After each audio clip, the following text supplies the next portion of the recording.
E duke vazhduar me llogaridhënien, shkojmë tek fondet e IPARD-it. Janë një diskutim i madh. Ne e dimë që bujqësia është një nga 3 sektorët që Shqipëria mund ta zhvillojë në një dimension caktuar për të qenë me një avantazh krahasues në tregun evropian. IPARD është një test përveç se një investim, një ilustrim i rëndësishëm për të ecur përpara me standardet europiane në sektorin e bujqësisë. Çfarë po ndodh me fondet e IPARD? Pse ky hetim i asaj që është bërë më parë nga qeveria për fondet dhe shpërndarjen e tyre ka zgjatur kaq shumë dhe nuk e kanë ndalur këtë? Apo kjo nuk është e saktë, apo është vetëm një perceptim dhe ne nuk dimë shumë se si ka vijuar ajo çështje? Not correct or only a perception and we do not know many. No, as you say, payments have been suspended, since the Jo, siç thoni ju, pagesat janë pezulluar që nga fillimi i hetimit të Olafit. Siç e dini, Olaf është një zyrë e pavarur. Ajo ndërhyn kur ka dyshime për mashtrim.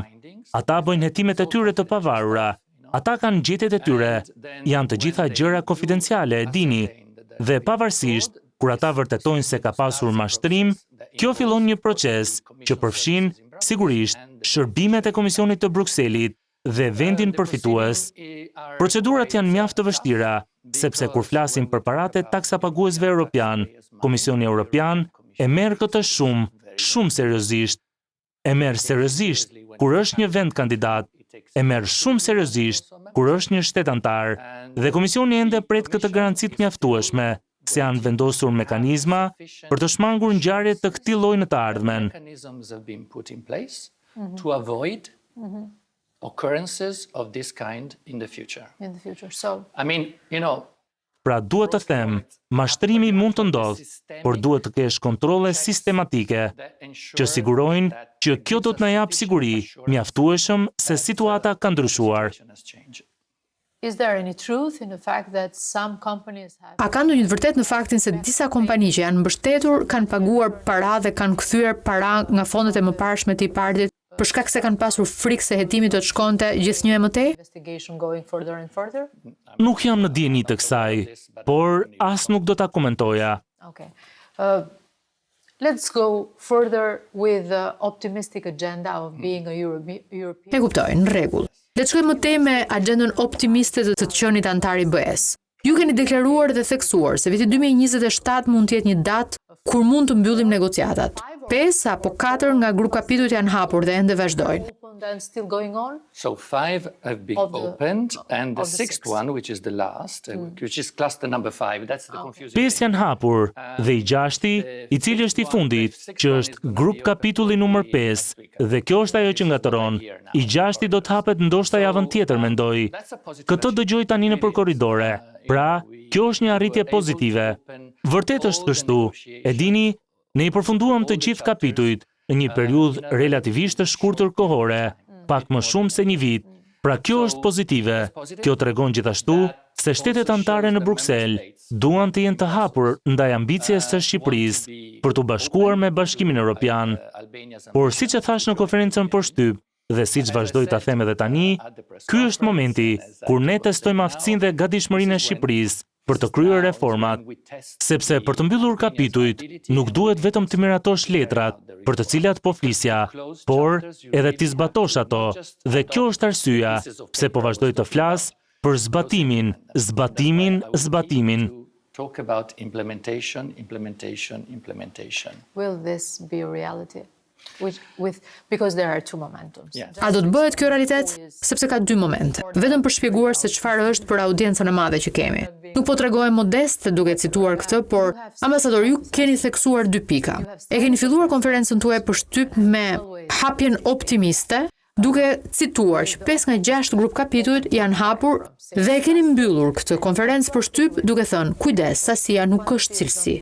Keni kujdes me përdorimin e këtij momenti vendimtar dhe bëjni gjërat në mënyrë reale duke i zbatuar, implementuar. Vendimtar nuk është le të themi gatishmëri shqiptare, vullnet shqiptar, një aftësi apo le të themi një kapacitet shqiptar. Momenti vendimtar do të thotë gjithashtu një moment vendimtar gjeopolitik, që do të thotë se Europa po e bën zgjerimin e fundit, sepse dhe Europa ka nevojë për këtë zgjerim, jo sepse vetë Ballkani Perëndimor ku jemi dhe ne është gati për të, apo se le të themi i kemi kaluar testet pozitivisht. Që do të thotë, a ekziston një mundësi reale, siç e sheh syriu im kritik, që qeveria të hyjë në fushatën zgjedhore të radhës, duke thënë se po e fusim Shqipërinë në BE, sepse BE-ja ka nevojë për ne tani, jo sepse ne jemi në gjendje të plotësojmë kushtet. A ekziston mundësia që ne të hyjmë në BE sepse BE-ja është në këtë moment vendimtar që ne duhet të përfitojmë prej tij, por ne nuk po hyjmë për shkak të standardeve të mira, për shkak të përputhjes me tregun evropian, për të qenë në përputhje me standardet sociale dhe të drejtat europiane të njerëzit, për të qenë në përputhje me gjithçka dhe pastaj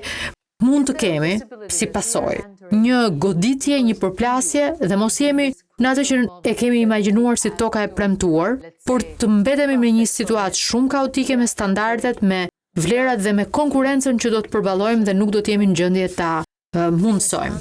I can tell you've been a politician because you know how to. E di, mund ta them se keni qenë politikane, sepse dini si ti interpretoni fjalët në mënyrën tuaj, sepse kur thash vendimtare për mua, vendimtare do të thotë se kjo është koha kur duhet t'i bëni gjërat realisht dhe këto duhet të kenë ndikim, sepse qartësisht jemi në një kontekst të veçantë gjeopolitik, ku shtetet anëtare e kuptojnë se është e rëndësishme të kemi stabilitet në rajonin ton.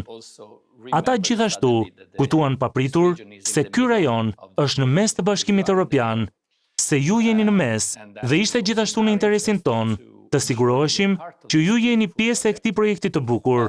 Por e dini, unë ndoqa debatin në Komisionin e Punëve të Jashtme, kur komisionerja Kos prezantoi projekt raportin dhe e dini, antarët e parlamentit përfaqësojnë gjithashtu popujt e Europës. Bazuar në merita, bazuar në merita, bazuar në merita, u përsërit shumë. Pra, të dyja nuk shkojnë. E dini, nuk është vetëm gjeopolitike, nuk është vetëm e bazuar në merit, të dyja shkojnë së bashku, është një përputhje e mirë yesh. Por kjo nuk do të thotë që Shqipëria mund të hyjë pa e bërë punën e saj. What is the red line? Cila është vija e kuqe? Cili është kufiri i kësaj? Ku është pika nga e cila mund të kemi regres dhe të kemi frikë? We can have regress and be afraid of. Muajt që do të vinë, do të jenë vërtet një proces në të cilën duhet miratohet një numër ligjesh, dhe kështu ritmi do të jetë intensiv. Dhe kjo është arsyeja pse i kushtoi shumë rëndësi dhe cilësisë së procesit, sepse do të duhet të sigurohemi që ndërsa e mbajmë këtë ritëm, këtë vrull, njerëzit në të njëjtën kohë t'i përfshijmë të gjithë. Njerëzit duhet kuptojnë se çfarë po ndodh, dhe meqense të gjithë duhet të kontribuojnë për zbatimin e këtyre reformave, të gjithë duhet të përfshihen me këto reforma. Progres raporti e thot shumë qartë se të gjithë duhet të përfshihen në këtë proces. Nuk është vetëm diçka që vjen nga lart dhe imponohet popullit shqiptar. Pra ne duhet të arrijmë këtë ekuilibër midis shpejtësisë, por edhe cilësisë. Dhe vija e kuqe, e dini, procesi është shumë i strukturuar. E dini se ka standarde që duhet i arrini për të mbyllur një kapitull, dhe nëse nuk i arrini këto standarde, nuk do ta mbyllni kapitullin. Kaq e thjeshtë është. Bashkëpunimi i opozitës? Bashkëpunimi i opozitës do të jetë i rëndësishëm për të zhvilluar këtë debat shoqëror, dhe kjo është arsyeja pse është e rëndësishme për mua të mbaj kanale komunikimi me ta. Pra ju keni kanale komunikimi me ta. A e konsideroni këtë një marrëdhënie zyrtare dhe formale me opozitën, apo kjo është, le të themi, Unë kam kanale komunikimi me të gjithë. Disa prej tyre janë kryetarë të komisioneve shumë të rëndësishme. Për shembull, Komisioni për Mediat dhe të Drejtat e Njerëzit është një komision shumë i rëndësishëm, sepse e gjithë reforma e medias është një nga parimet, është zemra e grup kapitullit të themeloreve. Pra, nëse nuk e përmirësoni mjedisin mediatik në Shqipëri, nuk do të bëni përparim të vërtet përpara, sepse siç e dini, themeloret janë grup kapitulli i fundit që do të mbyllet. This committee, do they have the right saying after? A kanë ata ky komision të drejtë dhe detyrë të thotë diçka pasi Sali Berisha tha para ndërtesës parlamentit diçka të papërshtatshme në mënyrën se si u adresua tek ju? A reagoj siç duhet dhe ky komisioni me cilën keni, le të themi, bashkëpunim zyrtar? Let's say collaboration and so on reacted as they should, or Dëgjoni, e di që është folur shumë për këtë. Mendoj se është koha të kthejmë faqen, për të qenë i sinqert, por më lejoni të them vetëm një gjë. Në nivel personal, deklaratat që janë bërë në atë rast, por edhe në raste të tjera, në lidhje me jetën time private, do t'i përkufizoja thjesht si të pakëndshme për të qenë insinqert, dhe ato nuk më prekin edhe aq shumë. E dini, unë jam i rritur, siç thatë edhe ju, një burr i moshuar. Unë i di zgjedhjet e mia, i kam bërë dhe i qëndroj besnik. Nuk kam se të justifikoj asgjë. Ajo që më shqetësoi në atë rast ishte nënkuptimi se për shkak të këtyre zgjedhjeve personale, këto zgjedhje personale po më turbullonin gjykimin dhe po bëja gjëra si ambasador i BE-s për shkak të historisë time personale. Kjo është diçka të cilën nuk mund ta pranoja, sepse besoj se po e bëj punën time në mënyrë profesionale dhe me integritet, dhe kështu isha vërtet i lumtur që shefja ime, komisionerja Kos, ndërhyri dhe tha se kishte besim të plot tek unë, dhe kjo është e gjitha që më duhej. Nuk kam nevojë për ndonjë komision që të thotë nëse kjo është e drejtë apo e gabuar. And I was not asking about your need, because Nuk po pyesja për nevojën tuaj, sepse kush jeni ju dhe si keni ndërtuar karrierën tuaj është e certifikuar nga ato entitete që po certifikojnë Shqipërinë. Ju vini nga BE-ja, ne kërkojmë certifikim si vend nga atje. Pra kjo nuk është një çështje e një nevoje për ju, dhe ti je një person i tillë, le të themi, në dritën e botës, mund të jetë shmenduri të mendosh që ke nevojë për diçka apo për konfirmimin e vlerave të tua. Po pyes për standardet që kanë ose jo ata. Nëse i kanë këto standarde këto komisione dhe nëse kanë disa, le të themi, edhe formalisht disa standarde, mendoj se ai komision apo dikush tjetër në atë pozicion duhet të reagojë, sepse këtu ka një mendësi të shkëlqyer, ambasador. Nga përvoja ime, e di shumë mirë se sa shumë duhet për të qenë shumë i kujdesshëm dhe i ndërgjegjshëm nëse një çështje ose çdo gjë në perceptimin tim është e zezë, është e bardhë, është gri, është e gjelbër, por çfarë është për të tjerët, mua më duhet të përdor ndërgjegjen time pavarësisht se nuk e kuptoj këtë në lëkurën time. Pra ndërgjegja ime duhet të më jap mua mundësi të kuptoj se si është të jesh në këpucët e tjetrit, për të dalluar kushtet e tij, diversitetet e tij. Dhe kjo është pjekuria më e rëndësishme e një personi. Ju thatë se jeni i vjetër në moshë, unë mund të them se jeni i pjekur, por i vjetër nuk e shoh. Madje keni 20 vjet që ndërsa pash fotot tuaja, më dukeni njësoj. Po në lidhje me standardet e drejtave të njeriut në Shqipëri, si mund të shkojmë tek ky ligj i barazisë gjinore i cili ka ngritur diskutime të mëdha? Pse ky ligj i ka ngritur këto diskutime apo është thjesht një propagandë dhe është sipërfaqësor? Sepse çështjet e tjera politike nuk diskutohen dhe dy parti po luajnë me një çështje siç është barazia gjinore që në fund të ditës mund të jetë një kapak për të fshehur të tjera. Si e shihni këtë perspektivë të ligjit për barazinë gjinore që le të themi ka ngritur kaq shumë zëra dhe kaq shumë debate? Duke u kthyer tek pjesa e parë e pyetjes suaj, do doja ta depersonalizoja të gjithë çështjen, sepse nuk jam figurë politike, jam ambasador. Unë përfaqësoj Bashkimin Evropian. Unë përfaqësoj pikpamjet dhe vlerat e Bashkimit Evropian. Pra në të vërtetë, mendoj se është e rëndësishme që në muajt dhe vitet që do të vinë, njerëzit të vlerësojnë nevojën për të respektuar jetën private dhe për të mos dhënë gjykime të këtij lloji. Por duke lënë më njanë këtë, jam i kënaqur që përmendët ligjin për barazinë gjinore, sepse mendoj se duhet i qasemi gjithë kësaj çështjeje me përulësi. Kjo është ajo që i thash edhe qeverisë. Kjo ilustron me të vërtetë nevojën për të pasur diskutime shoqërore edhe para se të vendosni një ligj në tryezë, edhe para se të filloni diskutimin e këtij ligji në parlament. Duhet të shpjegoni se çfarë po bëni dhe pse. Ky ligj nuk e di nëse e keni lexuar, por ky ligj nuk paraqit të drejta të reja, nuk paraqitet një gjini e tretë, nuk paraqet konceptin e jo binarit e të tjerë. Thjesht përpiqet të garantojë një parim që tashmë është në legjislacionin shqiptar, barazia midis burrave dhe grave, dhe nuk mendoj se dikush mund të thotë, "Oh, kjo nuk është e mirë." Unë mendoj se barazia midis burrave dhe grave është themelore. Thjesht përpiqet ta operacionalizojë atë. Pra, për të siguruar që jo vetëm në sferën publike, por edhe në atë private, si për shembull, ju jeni gazetar. Ligji siguron që ju, si gazetari në Top Channel, do të paguheni saktësisht me të njëjtën shumë, sikurse edhe të ishit burr. Dhe mendoj se kjo është absolutisht normale, e nevojshme, dhe është një nga parimet themelore, siç tha komisionerja Kos në postimin e saj në Twitter.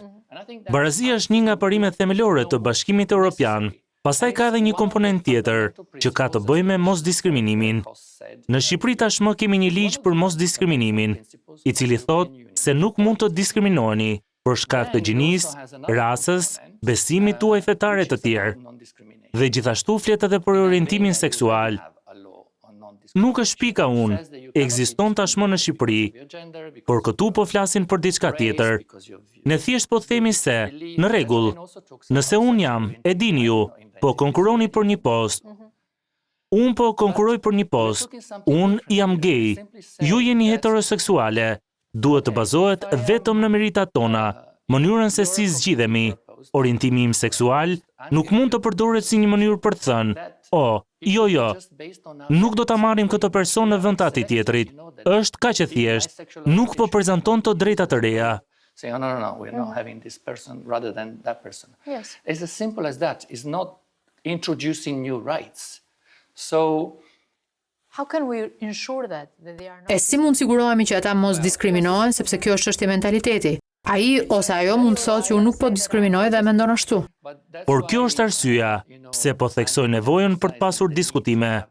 Në maj të vitit të kaluar, kur njerëzit thanë se bëra coming out, dua të them, është paksa qesharake. Unë tashmë e kisha bërë, por gjatë një programi televiziv, kur po flisja për veten time, e bëra thjesht sepse doja ta çdramatizoja të gjithën.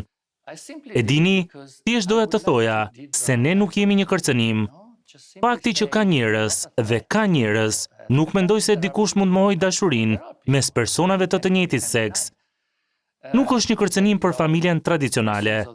Pra, ligji është një hap, por do të duhet shumë diskutim shoqëror për të siguruar që do t'i shohim gjërat në mënyrë racionale, sepse pajtohem me ju. Ka pasur shumë dizinformata rreth kësaj, dhe apeli im është edhe për ju gazetarët, që të përpiqeni ta riktheni këtë situatë në normalitet. Çka nuk do të thotë promovimi i homoseksualitetit, nuk do të thotë të bëni diçka të tillë, por t'i lejoni të gjithë të kenë një vend në shoqëri. Pse të mos e bëjmë? It doesn't mean, doing anything of this kind, but allowing everybody to have a place in society. Why shouldn't we? Which has been historically there. Yes. I mean, Gjë që ka ekzistuar historikisht, madje po bëj një hyrje të shkurtër vetëm për pikpamjen time, kur flasim për të drejtat natyrore, edhe më konservatorët thonë se jeta natyrore mund të thonë është vetëm heteroseksualiteti.